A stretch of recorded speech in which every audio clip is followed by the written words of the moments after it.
बिस्मिल्लाहिर्रहमानिर्रहीम। मैं हूं असफ़ खान। तमाम देखने सुनने वालों को मेरा सलाम। इंतज़ार की घड़ियां तो ख़त्म हो गई और टीम का जो T20 वर्ल्ड कप है उसके लिए टीम का ऐलान कर दिया गया है। इंग्लैंड के ख़िलाफ़ जो सीरीज़ है उसके लिए भी टीम अनाउंस की गई है, जिसमें कुछ एक दो तब्दीलियाँ भी हैं। तो टीम पे पहले आपके साथ नाम जो है शेयर करते हैं, लेकिन नामों से पहले जिस तरह हमारे जो क्रिकेट के मुबस्सिरीन हैं बाज़, और जिस तरह के स्पेशली जो साबिक़ हमारे क्रिकेटर हैं, जिस तरह उन्होंने शोएब मलिक के लिए तज्ज़ियों के नाम पर लॉबिंग की कि जी उसको शामिल किया जाए, पता नहीं इसकी क्या वजह थी। तो वो लॉबिंग, वो सारी चीज़ें जो हैं वो उनके सारे वो नाकाम हो गए हैं। और पाकिस्तान क्रिकेट बोर्ड की जो सिलेक्शन कमेटी, उनके चेयरमैन मोहम्मद वसीम ने आज टीम का ऐलान कर दिया गया है। इस टीम में 7 बैट्समैन हैं, इस टीम में 5 फास्ट बॉलर हैं, इस टीम में 3 स्पिनर हैं। तो अगर हम नामों पे जाएं तो जो वर्ल्ड कप के लिए टीम अनाउंस हुई है तो बाबर आजम कप्तान है, शादाब नायब कप्तान है, आसिफ अली हैं,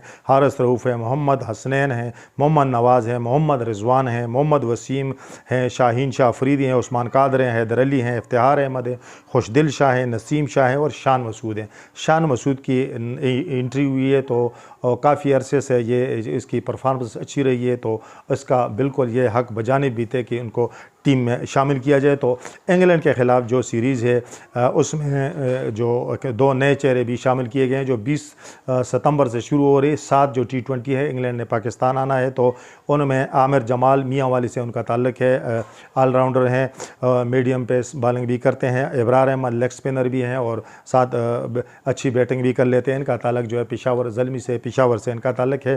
तो ये इनको अगर मौका मिलता है तो पता चलेगा कि ये किस तरह अपनी सलाहियतों का लोहा मनवाते हैं। दूसरी तरफ जो चीफ सेलेक्टर हैं उन्होंने ये भी कहा कि हम 3 ट्रैवलिंग रिज़र्व खिलाड़ी भी साथ लेके जाएंगे, फ़खरुज़्ज़मान, मोहम्मद हारिस, शाहनवाज़ दानी। यानी ये 18 रुकनी टीम जो है ये वर्ल्ड कप के लिए जाएगी, दौरा न्यूजीलैंड के लिए जाएगी।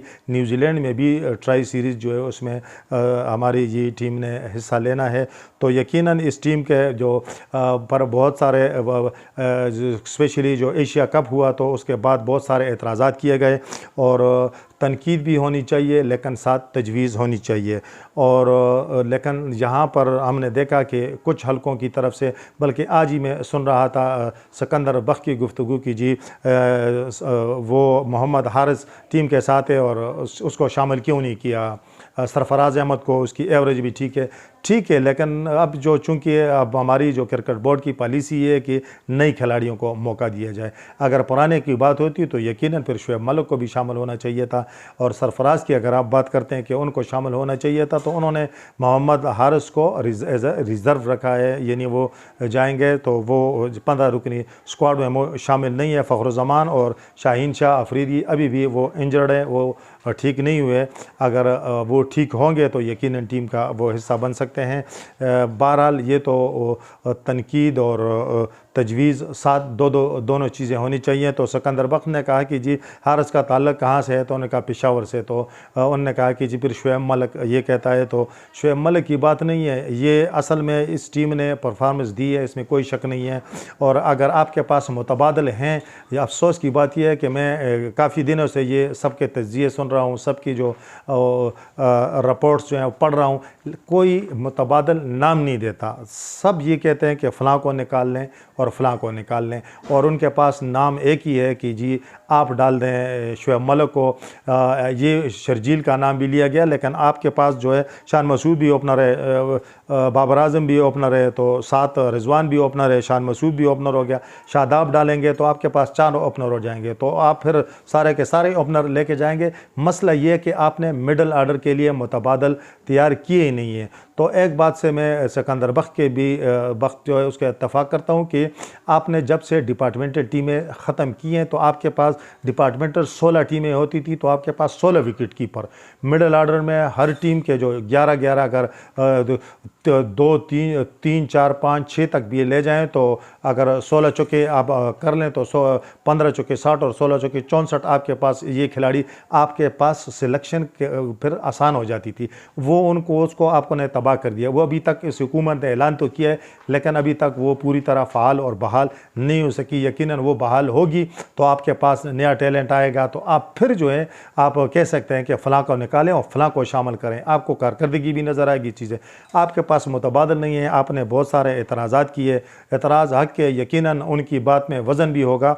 और सच तो ये है कि मंडलाडा ने परफॉर्म नहीं किया। सच तो ये भी है कि ओपनर्स ने जो स्पेशली जो शादाब है, उसने रज़वान है, उन्होंने स्लो खेला। लेकिन अब वर्ल्ड कप सर पे है, तो आपने इस टीम को अगर आप कहते हैं कि ये टीम जीते, अच्छी कारकर्दगी का मुज़ाहरा करे। इंग्लैंड का जो पाकिस्तान उसने आना है, ये जो सीरीज़ है ये तो इन खिलाड़ियों के लिए इम्तिहान है। अब इस इम्तिहान में कौन कौन पास होता है तो ये भी सामने पता चल जाएगा। न्यूजीलैंड फिर उन्होंने जाना है, तो वहाँ के कंडीशन तो बहुत मुश्किल है, ऑस्ट्रेलिया से भी, तो वहाँ भी इनकी सलाहियतों का पता चल जाएगा। बहरहाल आज टीम का ऐलान उन्होंने किया है, और बहुत सारे लोगों के लिए यकीनन जो साबिक क्रिकेटर हैं उनके लिए यकीनन मायूसी की बात होगी कि शुएब मलिक जो है वो उस टीम का हिस्सा नहीं बन सके।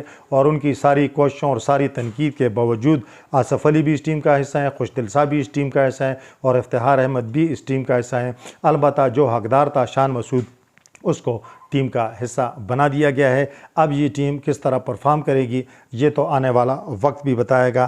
ताहम एक बात तय है कि इस टीम ने अगर वर्ल्ड कप जीतना है, इंग्लैंड के ख़िलाफ़ सीरीज़ जीतनी है, तो अपनी जो तरीक़ेकार है उसको तब्दील करना होगा।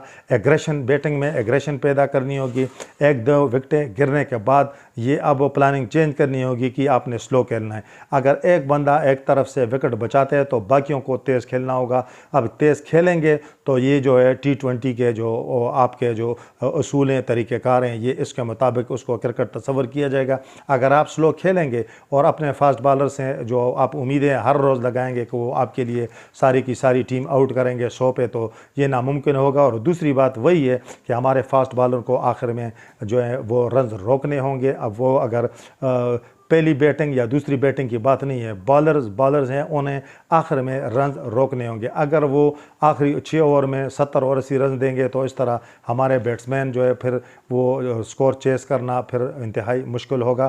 तो उम्मीद की जा सकती है कि खिलाड़ी अपनी साबका गलतियों से सबक सीखेंगे और इंग्लैंड के ख़िलाफ़ सीरीज़ में अपना जो एतमाद है, खोया हुआ जो फार्म है बहुत सारे खिलाड़ियों का, वो यकीनन वो बहाल करेंगे और कोशिश करेंगे कि वर्ल्ड कप में एक, चूँकि पाकिस्तानी टीम हमेशा प्रेडिक्टेबल रही है, तो अनप्रेडिक्टेबल कारकर्दगी के ज़रिए सबको हैरान करेंगे।